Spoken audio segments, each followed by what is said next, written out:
Mais uma vez, boa noite. A nossa mensagem nessa noite tem muito a ver com a campanha de missões estaduais. E o tema da nossa campanha é: o Espírito Santo clama, quem responderá? Clamor é algo além de um choro. E ainda mais, algo mais desesperador que a tristeza. O clamor é quando as pessoas não têm mais o que fazer, não têm mais esperança. É quando as pessoas olham para as suas vidas e não conseguem visualizar um futuro. O clamor é quando as pessoas percebem que ninguém mais tem compaixão por elas. E existem pessoas que estão clamando. E talvez pessoas tão perto de você, tão do seu lado, e nós estamos ignorando esse clamor. Eu disse hoje pela manhã, numa reunião que tivemos aqui na igreja, que esses dias eu estava saindo aqui da igreja, um pouco tarde já, estava tendo um engarrafamento ali na Lindenberg, e aí eu virei numa dessas ruas aqui e saí numa transversal ali da Continental. E quando eu entrei naquela rua, eu vi crianças cheirando, eu não sei o que cheira, crack cheira? Não sei. Usando droga. Eu vi travestis indo para a prostituição. Eu vi idosos.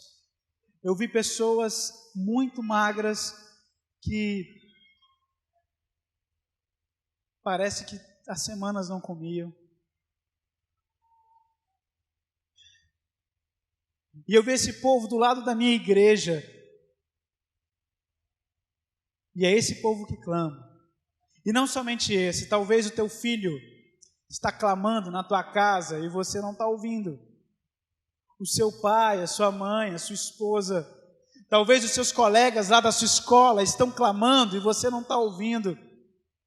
Talvez algum deles até te perguntaram sobre Deus e você não soube responder. Talvez você tenha vergonha de demonstrar o quanto você ama o seu Deus. Lá no seu emprego, lá na sua empresa, nas pessoas que você convive, existem pessoas que clamam e nós não os respondemos. O tema base da nossa campanha e também é o tema é o texto que iremos usar nessa mensagem. Eu convido você a abrir a sua Bíblia no segundo livro das Crônicas, capítulo 7, verso 14.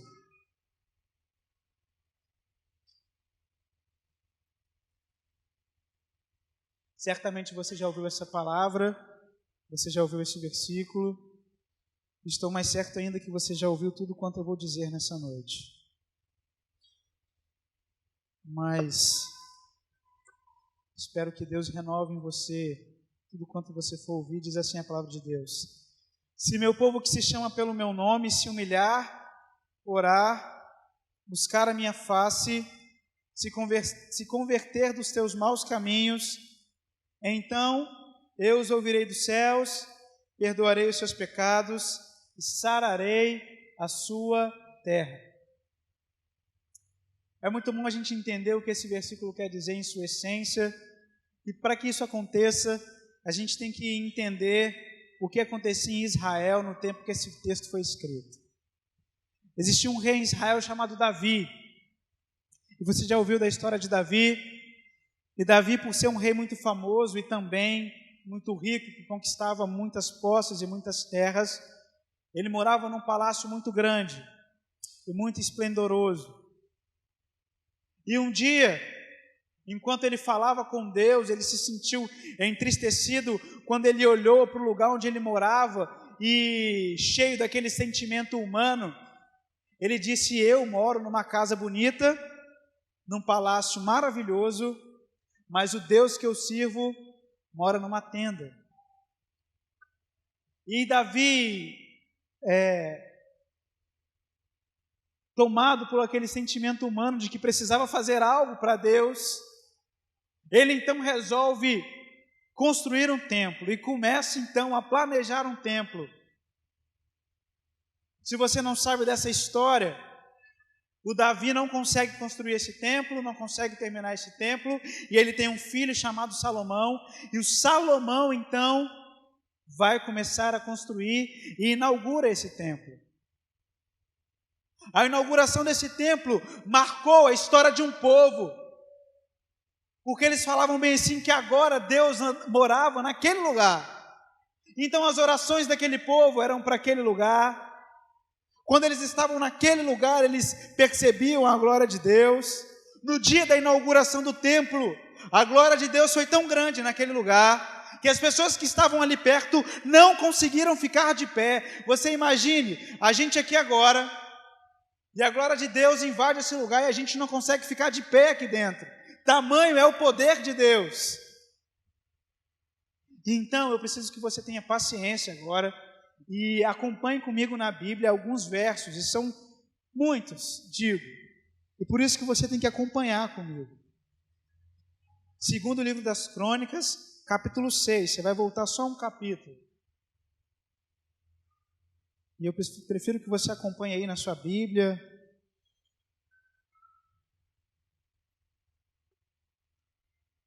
Salomão orou assim, diz a palavra de Deus: Senhor Deus, o Senhor resolveu viver nas nuvens escuras, mas agora eu construí para ti uma casa, um lugar onde o Senhor vai viver para sempre. Aí Salomão virou, olhou para o povo que estava todo de pé, pediu a bênção de Deus, depois disse: Bendito seja o Senhor, o Deus de Israel, pois pelo seu poder ele cumpriu a promessa que tinha feito a Davi, meu pai, quando lhe disse: Desde o dia em que os tirei do meu povo do Egito, não escolhi nenhuma cidade de todas as tribos da terra de Israel para ali construir um templo, a fim de ser adorado nele, nem escolhi nenhum homem para governar o meu povo de Israel, mas agora escolhi Jerusalém como lugar onde serei adorado, e escolhi você, Davi, para governar o meu povo. E Salomão continuou: Davi, o meu pai, tinha planos de construir um templo para a adoração do Senhor, o Deus de Israel, mas o Senhor lhe disse: você fez bem quando planejou construir um templo para mim, mas você não construirá, seu filho quem construirá o meu templo. E agora o Senhor cumpriu sua promessa. Eu fiquei no lugar do meu pai como rei de Israel e construí o templo para a adoração do Senhor, o Deus de Israel. Ali eu coloquei a arca da aliança, onde estão guardadas as placas de pedra de aliança que o Senhor Deus fez com Israel. Verso 12: Então, na presença de todo o povo, Salomão ficou em frente ao altar, levantou as mãos. Ele havia mandado construir no pátio do templo um estrado quadrado de bronze que media 2,20 metros de cada lado e 1,30 metros de altura. Ele subiu no estrado na presença de todo o povo, se ajoelhou, levantou a mão para o céu e orou: Deus de Israel, não há Deus igual ao Senhor, no céu e na terra. O Senhor é fiel à aliança que fez com o teu povo e lhe mostra o teu amor, quando, com todo o coração, vivem uma vida de obediência. Pelo teu poder cumpriste sua promessa que fizeste a Davi, o meu pai. Vamos para o versículo 17. Portanto, Deus de Israel, faze que se cumpra o que prometeste com que ele obedeceu. Portanto, 18. Será que de fato, Deus, tu podes morar no meio de nós, criaturas humanas, aqui na terra? Tu és tão grande que não cabe nem no céu. Como poderia caber neste templo que eu construí? E aí o Salomão começa a fazer uma série de pedidos depois disso para Deus. Salomão orando, faz os pedidos bem assim: Deus, orando de joelho fechado, fala assim: Deus, quando uma pessoa fizer injustiça com a outra aqui no nosso povo, se ele vier aqui nesse templo, ouve dos céus o teu servo e perdoa os seus pecados. Deus, se alguma pessoa do teu povo pecar contra o Senhor, ou se o nosso povo for derrotado numa guerra por causa de algum pecado, mas se esse povo se arrepender e orar em direção a este templo, por favor, perdoa os pecados desse povo. Senhor Deus, ele continua orando, se no nosso povo faltar comida e tiver fome, se esse povo pedir para o Senhor restaurar os celeiros de Israel virado para esse lugar, por favor, Deus, ouve essa oração. Deus, se algum estrangeiro vier viver aqui, e ele se converter para o Senhor, e se ele entender que o Senhor é grande, e ele orar virado para esse templo, por favor, ouça a oração desse povo. Senhor, se alguém pecar contra ti, ele repete, e não há ninguém que peque, e na tua ira deixar que seus inimigos derrotem, escuta as orações do teu povo. E ele termina, Deus, olha para nós com simpatia e ouve as orações que foram feitas nesse lugar. E aí o templo é inaugurado. Israel faz 7 dias de festa, a glória de Deus enche aquele lugar, o povo festeja, e aí o Salomão vai dormir. Quando Salomão vai dormir, Deus fala com ele. E aí Deus vai falar exatamente esses versículos. Assim Salomão acabou de construir o templo, capítulo 7, versículo 11. E o palácio real e todos os seus planos para a construção do templo deram certo. Então o Senhor, Deus, apareceu a Salomão de noite e disse: eu ouvi a oração que você fez. Tem aquela oração que Salomão fez? Deus falou com ele que tinha ouvido. E escolhi este templo e este lugar para serem oferecidos os sacrifícios. Quando eu fechar o céu e não deixar que chova, ou ordenar aos gafanhotos que destruam as colheitas, ou mandar uma peste atacar o povo, aí ele fala esse versículo. Deus fala esse versículo que nós lemos, que todo mundo conhece para Salomão. Então, se o meu povo que pertence somente a mim se arrepender, abandonar os seus pecados e orar a mim, eu os ouvirei do céu, perdoarei os seus pecados e sararei a sua terra. Escutarei com atenção as orações que forem feitas neste templo, pois este é o templo que escolhi e separei para o seu lugar, onde deverei ser adorado para sempre, e eu tomarei conta dele e sempre o protegerei. Segundo Crônicas 7,14, portanto, irmãos, é uma resposta de Deus à oração do rei Salomão. Se o meu povo que se chama pelo meu nome, se esse povo que construiu este templo, se humilhar e orar, e se converter dos seus maus caminhos, então eu vou ouvir do céu, perdoarei esse povo e sararei a sua terra. Esse texto, ele tem alguns ensinamentos que nos farão entender o clamor do nosso povo, o clamor talvez de alguém que esteja do teu lado, o clamor das pessoas que moram no estado do Espírito Santo, o clamor das pessoas que convivem com você. A primeira coisa que a gente entende aqui nesse texto, que existe em Israel o medo de uma situação de calamidade. Diz assim, o verso 13 de 2 Crônicas 7, quando eu fechar o céu e não deixar que chova, ou ordenar aos gafanhotos que destruam as colheitas, ou mandar uma peste atacar o teu povo. Todo mundo tem medo de situação de calamidade. E a situação de calamidade desse povo era falta de comida, era falta de colheita, era guerra, era perder uma guerra, era ver o seu país sendo atacado de novo. Esse povo tinha um medo terrível. E aí Deus fala com eles bem assim, olha, quando vocês estiverem em estado de calamidade, não se preocupem. A calamidade desse povo era muito particular daquele tempo. Os israelitas tinham medo de serem escravos de novo. Mas quando a gente olha para o nosso tempo, a gente vê que nós passamos por uma situação de calamidade.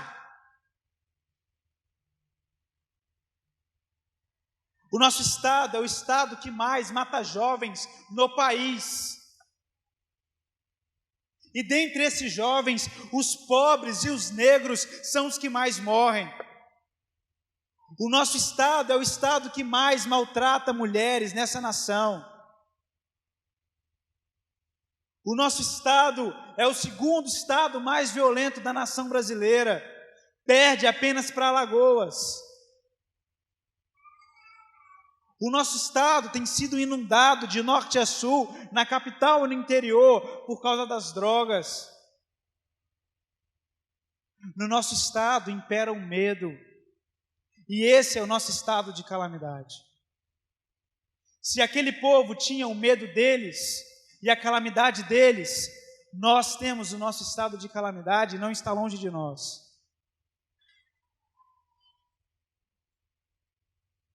Olha para o teu bairro, olha para o lado da tua casa. Na minha rua, lá onde eu moro, existe uma porção de adolescentes. Todos perdidos.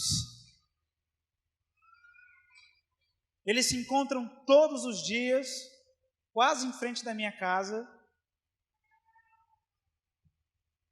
e ali ficam ouvindo músicas que não agradam a Deus e que ainda ensinam coisas imorais, conversam coisas imorais. Se eu ando mais um pouquinho para cima da minha casa, existe um outro grupo de pessoas que usa drogas, e não são tão velhas assim não. São pessoas entre 14 e 18 anos.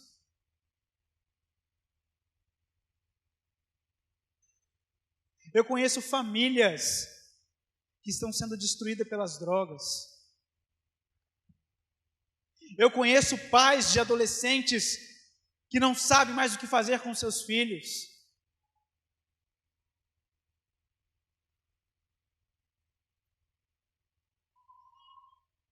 Eu conheço mulheres que foram violentadas.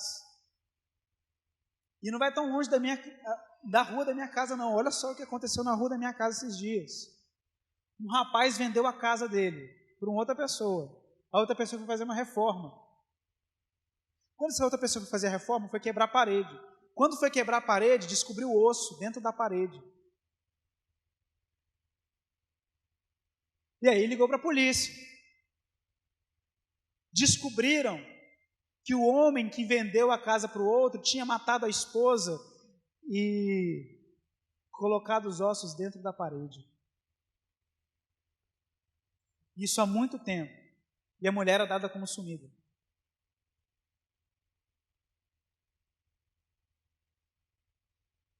O nosso estado vive um estado de calamidade.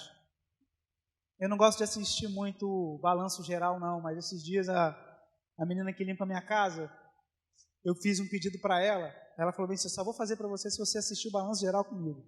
É quase uma tortura, né? Aí eu fiquei lá assistindo o balanço geral com ela. Meu Deus do céu.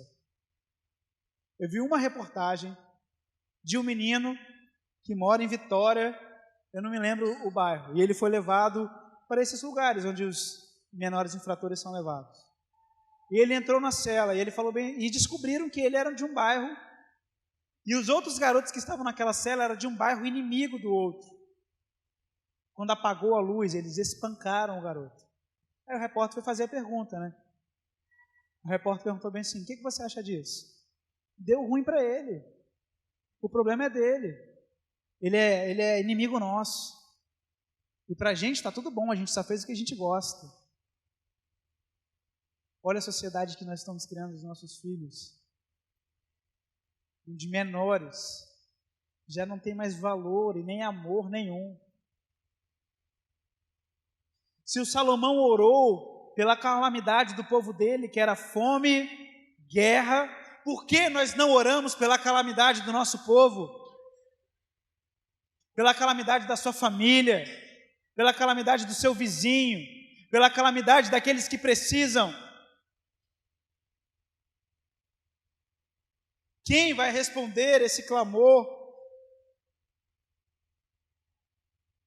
E aí, o texto continua no verso 14, diz assim: então, se o meu povo, que se chama pelo meu nome, pertence somente a mim, se humilhar, se arrepender, abandonar os seus pecados e orar, olha que forte. Aqui agora nós temos uma atitude do povo diante da calamidade.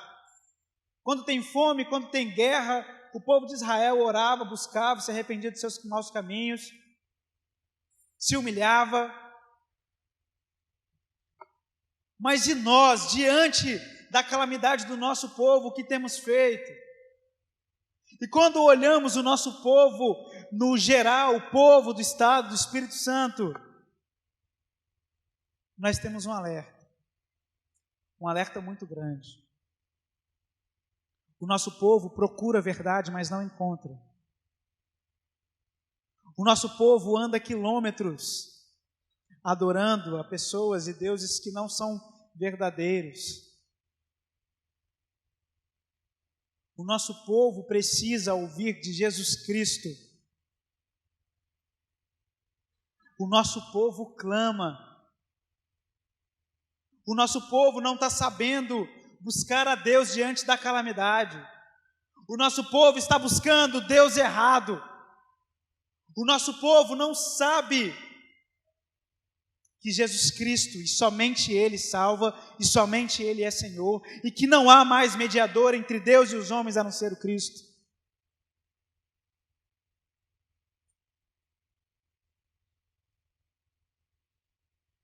E nós, que somos o povo que se chama pelo nome de Deus, precisamos ensinar a esse povo.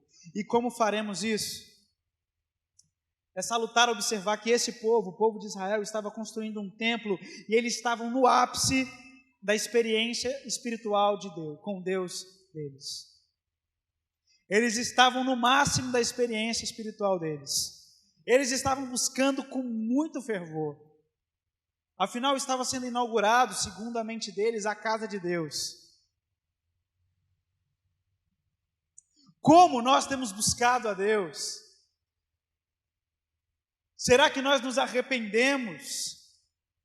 Mais do que isso, nós abandonamos os nossos pecados?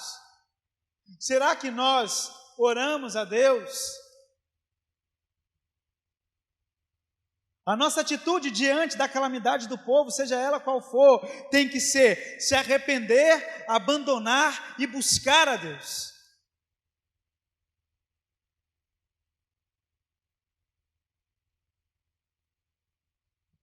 E o se arrepender é o primeiro passo. Só que se arrepender é o primeiro passo, e digo que é um dos mais fáceis passos para a mudança. Quando você toma uma decisão de mudar, você está se arrependendo, essa decisão você está tomando uma decisão, é fácil tomar uma decisão. O difícil é permanecer nessa decisão. E permanecer nessa decisão é o abandonar os pecados.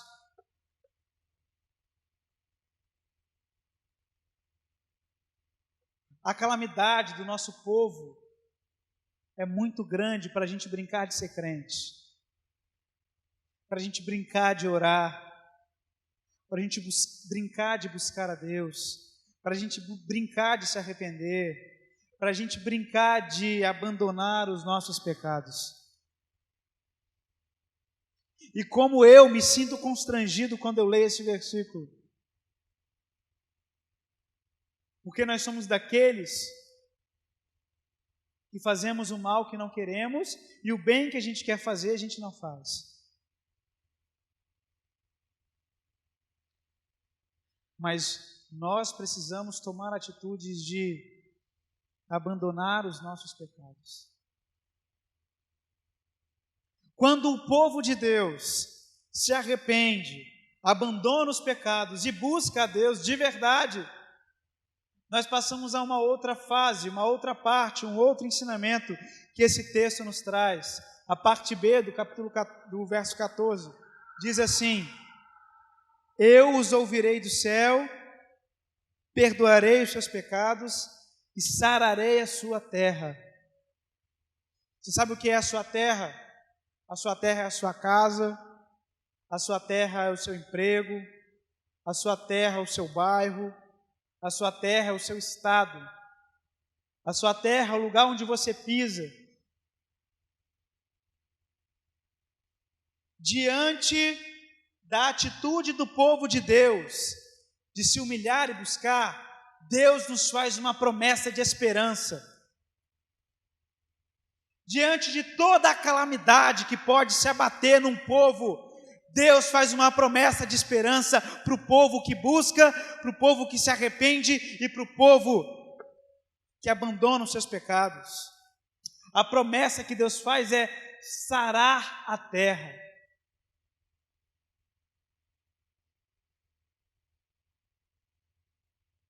A promessa que Deus nos faz, quando nós olhamos para o estado do Espírito Santo, é que se esse povo que chama pelo nome de Deus, se humilhar, orar e buscar a face dele, se converter dos seus maus caminhos, os jovens deixarão de morrer, as mães pararão de chorar, as mulheres pararão de apanhar, as pessoas terão vida,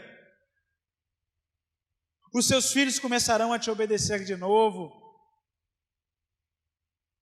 a guerra que tem na sua casa vai acabar, no seu serviço, o seu serviço vai ser próspero, não de financeiro, mas próspero das coisas começarem a andar bem de novo. A terra vai ser sarada. E todos quantos estão machucados precisam de ser sarados. E eu tenho a convicção que você conhece alguém que está machucado, ou ainda você está machucado, e quero te dizer que a cura vem quando nos arrependemos, abandonamos o pecado e buscamos a Deus. E essa é a promessa de Deus diante da resposta desse povo: sarar a terra, sarar os problemas, diluir as calamidades.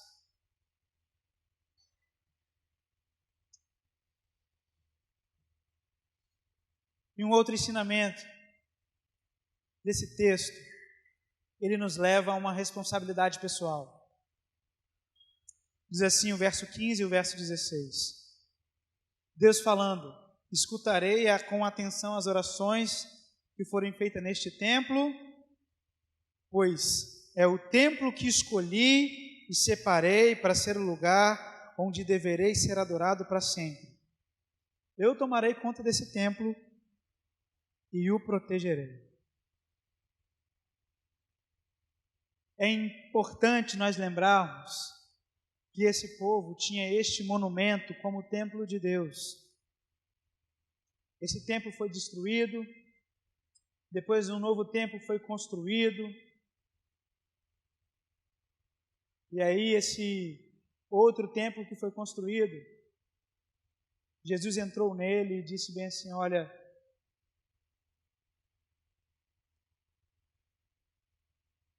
eu vou destruir esse templo, vou construí-lo de novo em 3 dias. O que ele estava dizendo para nós é: não é mais um monte de parede que vão definir o que é, onde é o lugar que eu moro. O lugar onde eu vou morar é dentro das pessoas que me serviram. Então precisamos contextualizar esse texto. Quando Deus prometia àquele povo que vai escutar as orações feitas no templo, Deus está falando para nós que vai escutar as nossas orações, porque nós somos o templo do Espírito Santo. Quando Deus falava para aquele povo: esse é o templo que escolhi e separei para ser o lugar onde eu devo ser adorado, Deus está falando para nós, no nosso tempo, que nós somos o templo que Ele escolheu e separou para ser adorado. E a pergunta que eu te faço é: a sua vida tem sido adoração a Deus? Deus, quando Ele olha para você, Ele tem visto um templo de adoração?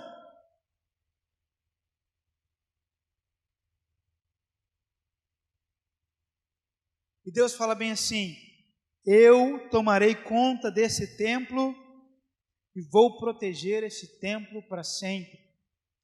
Quando ele diz isso, ele está falando para nós: eu vou tomar conta de vocês para sempre, vou os proteger para sempre. E Jesus disse isso em outras palavras: e eis que estarei convosco todos os dias até que eu volte.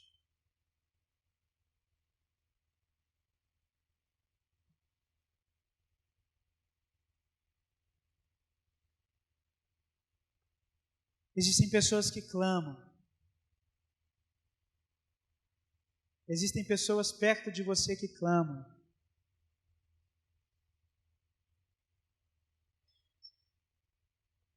Existem pessoas que precisam do amor de Deus. E hoje, o nosso motivo de reflexão não é para você pensar no outro que precisa agora. É para você pensar se nas condições que você está, você pode ser a resposta.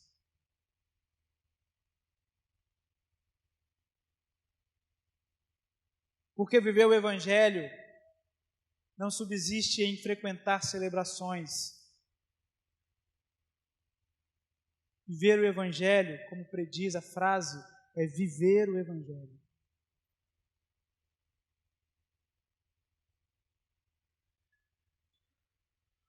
Será que com a sua vida você pode ser resposta ao clamor de alguém? Será que com as suas atitudes você pode ser resposta ao clamor de alguém?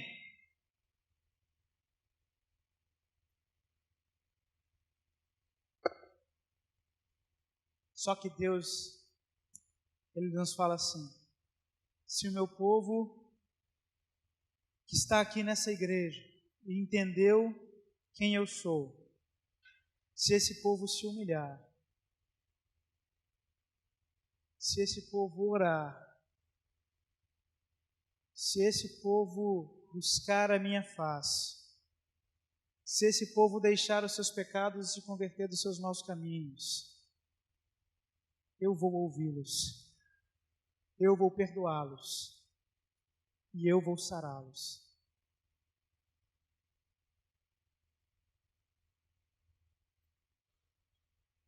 Eu não sei como você tem vivido a sua vida,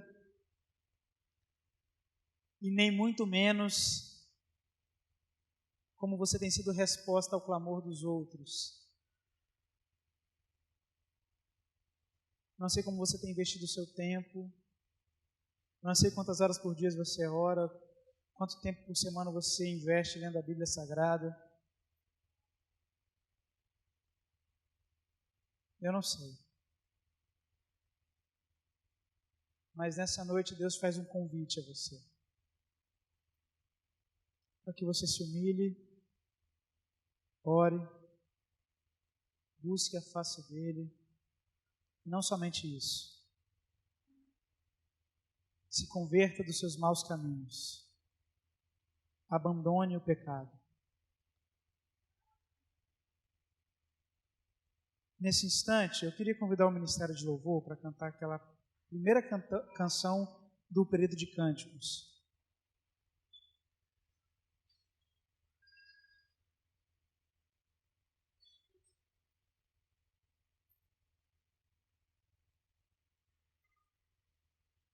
Irmãos, a palavra de Deus,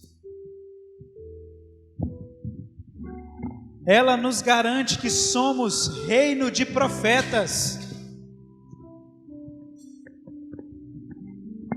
Preste atenção aqui em mim.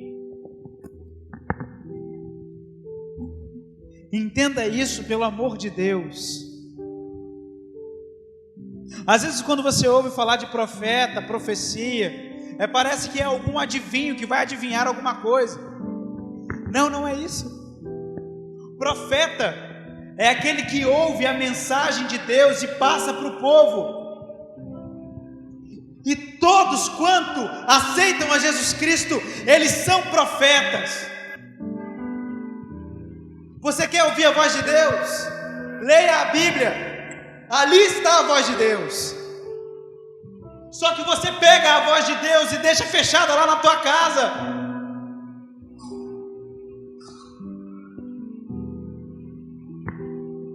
Você quer viver coisas sobrenaturais?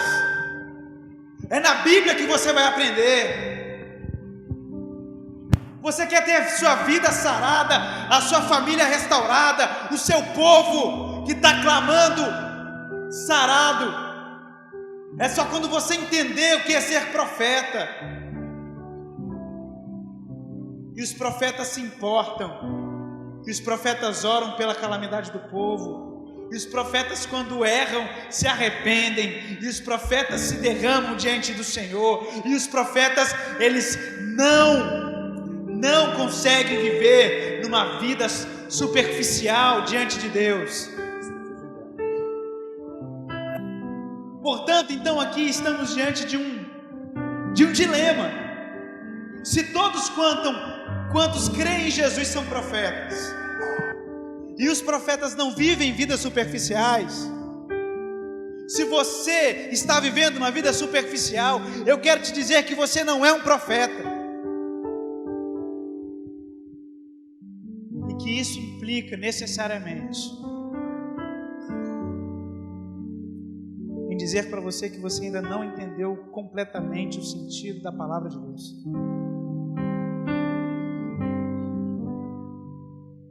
Nesse instante eu convido você a abaixar sua cabeça.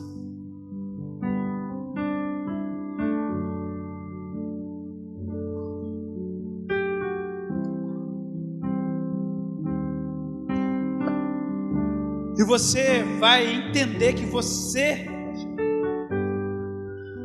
é um profeta. Quero sempre estar diante de ti, no teu altar,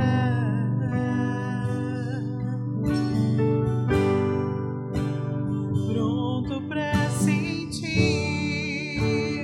e receber o teu poder.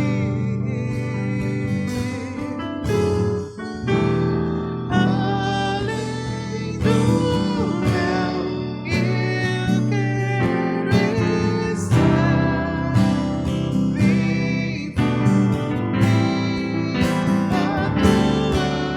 fluir a tua unção e transformar meu coração. Quero pronto estar, decidir e conquistar.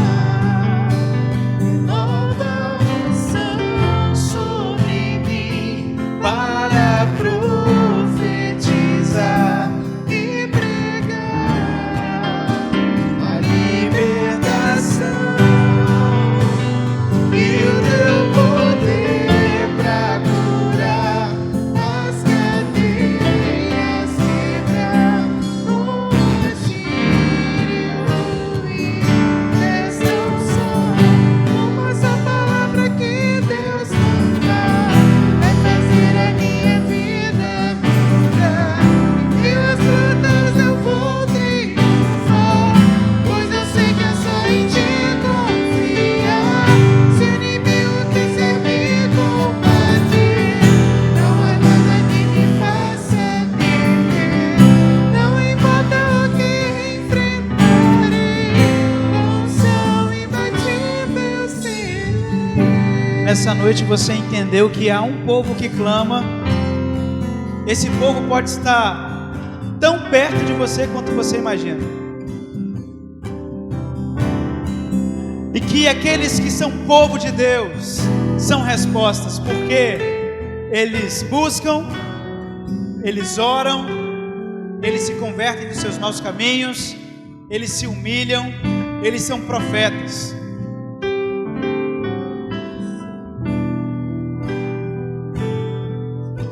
E que é eu e você que precisamos ser a resposta.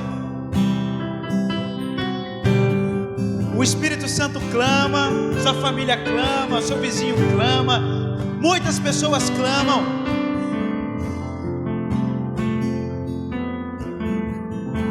Quem responderá ao clamor? Quero convidar você a colocar-se de pé nesse instante.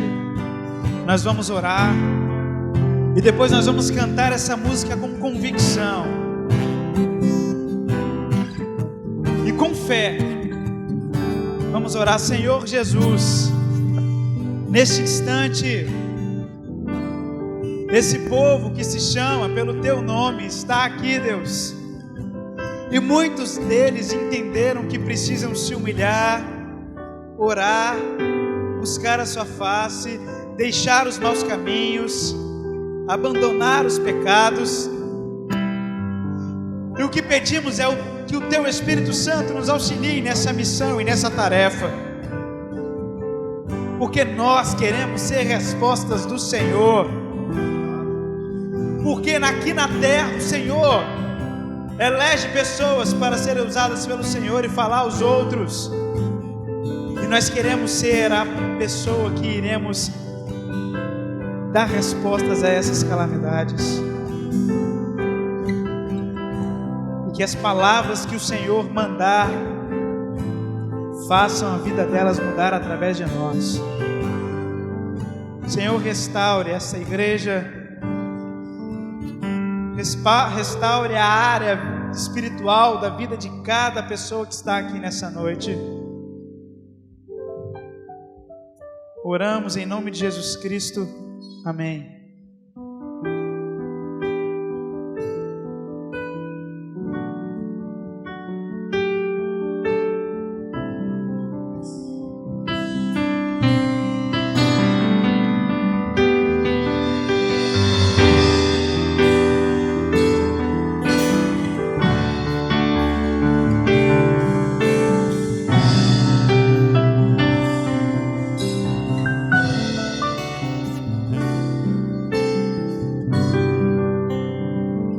Sempre estar diante de Ti, no Teu altar,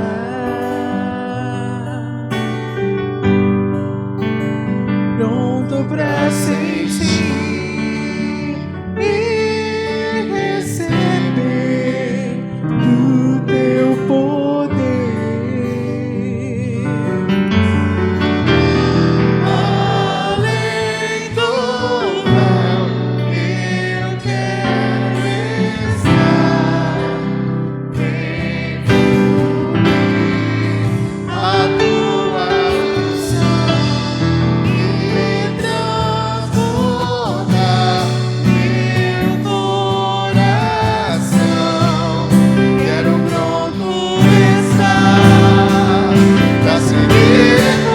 O Senhor que renova a unção dele, renova a unção sobre mim, para profetizar e pregar a libertação,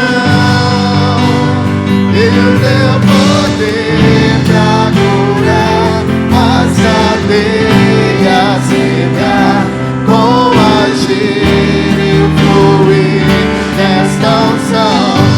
Essa palavra que Deus mandar vai fazer a minha vida mudar, e nas lutas eu vou triunfar, pois eu sei que é só em Ti confiar. Se o inimigo quiser me combater, não há nada que me faça desistir.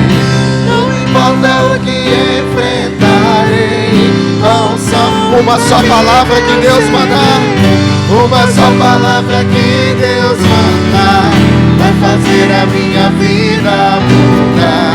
Em meio às lutas eu vou triunfar, pois eu sei que é só em Ti confiar.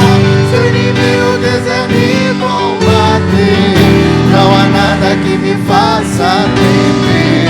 Não importa o que enfrentarei, qual unção imbatível serei. Qual unção imbatível serei. Qual unção imbatível serei. Glória a Deus, amém.